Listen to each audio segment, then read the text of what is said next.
Industrial Development Corporation is a state-owned institution and one of the minority shareholders in ArcelorMittal South Africa. Numsa members took their job security concerns at AMSA to the IDC, putting pressure on government to come through not only for the workers but for the steel industry. Numsa spokesperson Pakamile Tlubimajola says the situation for the 3,500 workers and their families is desperate. It's very, very stressful. I mean, I think you can imagine if you are getting into the year and already you're being told that your job is on the line.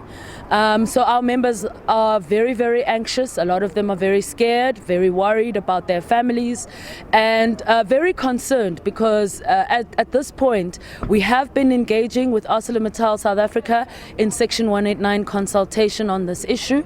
In fact, we had our most recent engagement on Monday, and that's when they communicated to us that even at that point they still have not received any official confirmation from government, whether it's DTIC or any other arm of government. The Labour Union says although ArcelorMittal has shifted the deadline to finalize the Section 189 consultation and the wind-down process by a month, the threat of job losses remain high each day. ArcelorMittal has cited the high cost of transport and fuel amongst some of the challenges the company is facing.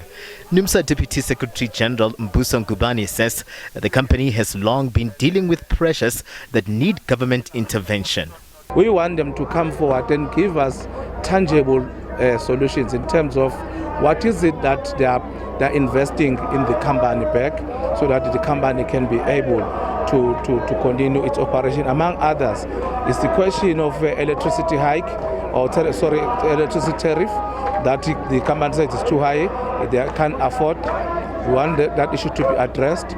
Secondly, we want the issue, the question of ensuring that the import tariffs on steel must be addressed so that we're also blocking the dumping of steel within the country.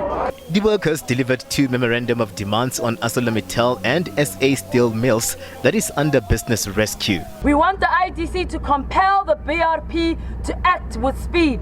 We reject the repeated requests to extend the deadline. The business rescue practitioner is milking the process for selfish benefit.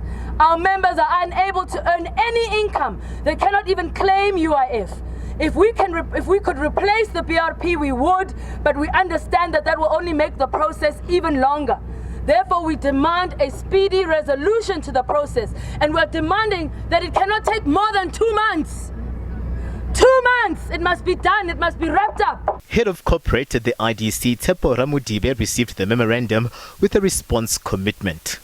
The IDC as an entity of state has received this memo and will present it back to the Department of Trade and Industry that has led government efforts. And I think the appreciation and understanding where we are, this is a critical position because ArcelorMittal has made specific statements, but this is the statements they have made. Government has made a position that says we are working on a solution. The union also wants government to clarify its stance on the company's R1 billion bailout earmarked for the rescue of the steel giant. Numsa has cautioned that if finalized, the closure will not only result in the retrenchment of 3,500 employees, but the impact will see as much as 100,000 jobs being lost along the value chain. The union is looking for a speedy response from government and the IDC, with a delivered memorandum having a deadline of 3 working days. They also want a response ahead of the 3rd of March, the planned date for the company's permanent closure of its long steel business. Katlego Logodi, SABC News in Johannesburg.